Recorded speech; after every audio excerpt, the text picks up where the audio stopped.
salaamaaleykum ñuy faral di topp ba tey ci suñu chaîne bi ak page bi ñuy wax SASFAL ñu leen di nuyuwaat di leen siyaaraat di leen ñaanal jàmm di ko sàkku ci yéen di ñaan yàlla xital ñu ci ñuy def jàmm boole ñoo jàmm ba ñëpp am jàmm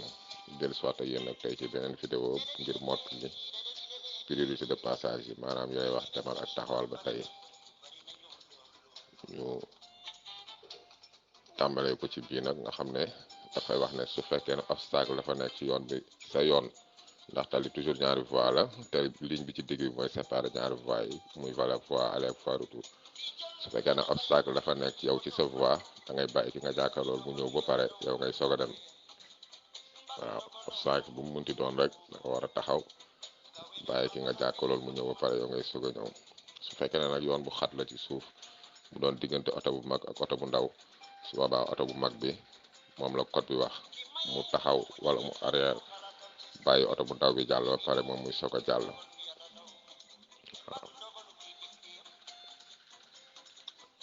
waaw lu ko demee ni nag comme oto yi ngeen di gis ne lu mel ni sapeur police ambulance gendarmerie douane SAMUR ak SAMI waaye ay véhicule prioritaire lañ ndax li ñuy liggéey moo leen ko may kon intersection bu ñu génnee rek su fekkee ne bëccëg la dañuy klaxonné te moom it su fekkee ne guddi la nag fi gyrophare bi mooy daw fu bu bula bi mooy tourné su boobaa nag dañ leen war a bàyyi ñu jàll ndax li ñuy liggéey moo leen may priorité lu mel ni nag ambulance wala gaz de France wala électricité de France wala yu mel noonu ñooñu nag ñoom amuñu priorité waaw priorité force waaye nag dañ leen war a yombal jàll bi ndax ay véhicule d'urgence lañ su fekkee ne nag annoncé nañ ne dañuy dem situation bu urgente waaw su ko defee bu fekkee ne nag lu mel ni montagne la fu kawee li ñuy wax déclivité diggante oto bu ndaw ak oto bu mag su boobaa oto bu ndaw bi mooy bàyyi oto bu mag bi jàll pare muy soog a jàll su fekkee ne diggante oto bu lonkul dara la ak oto bu lonkul dara oto bi lonkul dara mooy bàyyi oto bi lonk mu jàll ba pare moo ko koy yombalal waaw su fekkee ne nag ñaari oto yu tolloo doole la bi yéeg ba nga xam ne moo toll ci wàcc mooy bàyyi bi yéegul mu ñëw waaw su ko defee nag bu fekkee ne car la caru transport bu mu munti doon moo xam bus la moo xam car nag mën nañu def comme Tata Ndiaga Ndiaye yu mel noonu xeeto yooyu yëpp ñooñu moom suñ tase yow ci montagne yaa leen di bàyyi ñu jàll ba pare bu fekkee oto bu particulier nga yore yaa xam camion nga yore loo mën di yore rek ñoom ñoo am priorité ñooy jàll ba pare yow ngay soog a jàll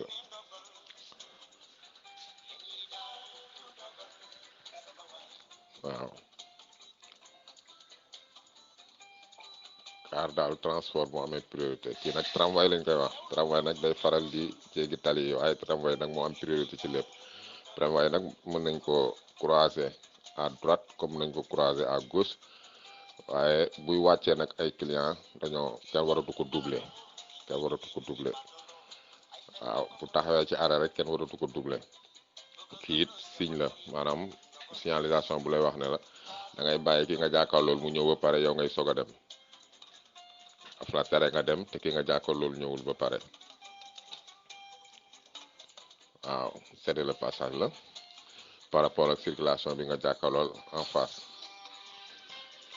waaw bii daf lay xamal ne nag yaa amee priorité ci ñi nga jàkkaarlool kon bii daf lay demloo wax ñi nga jàkkaarlool ñu taxaw kon soo gisee bi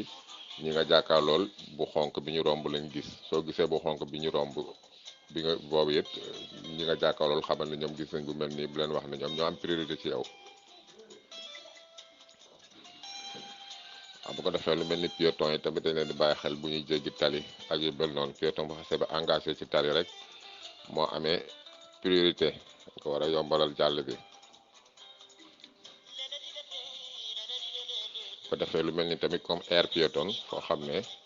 nit ñi dañ fay circuler oto yi ak vélo yi limitation de vitesse bi gis ngeen ko dañ koy limiter à 20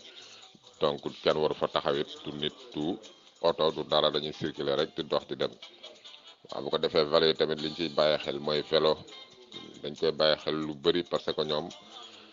seen doole bëriwul te yenn saa yi dañuy faufilé wu dugg ci roq yi moo tax angle mort am solo angle mort nag mooy lu rétroviseur mënul gis loo xam ne nit ki mooy gestu xool ko bala moo démarré xool ndax amul vélo bu surux ci wetam wala lu mel noonu bu ko defee bis bu taxaw tamit toujours balu buñ koy songu wala buñ koy croiser dañuy ralentir ndax mën na la nëbb nit ñi nga xam ne ñu bëgg a jéggi tali bi ak ñi yàkkamti di daw pour ñëw jël bus bi moo tax toujours dañu ci ralentir bàyyi ko xel. waaw yu mel ni personne handicapées yi it ñooñu tamit dañoo fragile donc dañ leen di bàyyi xel suñuy démarrer suñuy tourner suñuy lépp rek bàyyi waale leen xel bu baax parce que seen saa yi dañuy tafu doo leen gis bu baax te dañu ñoom seen doole bëriwul leen di dimbali bis tamit ci agglomération buy quitté arrêt bi toujours dañ koy yombalal jàll bi waaw bis en agglomération dañ koy yombalal jàll bi waaw bu ko defee ñu gën a prudent donc lii yëpp ay mesures de prudence la bàyyi xel tali bi xam ne da nga ko séq ak yeneen rek nga doxee ci li nga xam ne moo gën ñu bàyyiwaat xel mesure barrières yi ndax mbas mi dimbali ñu jóge fii bàyyiwaat ci xel bu baax waaw du wàññi dara kon loolu lañ leen indiloon tey di leen joxaat dig daga ci beneen vidéo bu soobee yàlla ci lu yàggul dara rek ngir mën a gën a wéyal jàng mi leen fàttee abonné te ngeen aimé ko ndax ñu gën a mën a am taw féexu pas-pasu eggale njàng mi niñ ko bëggee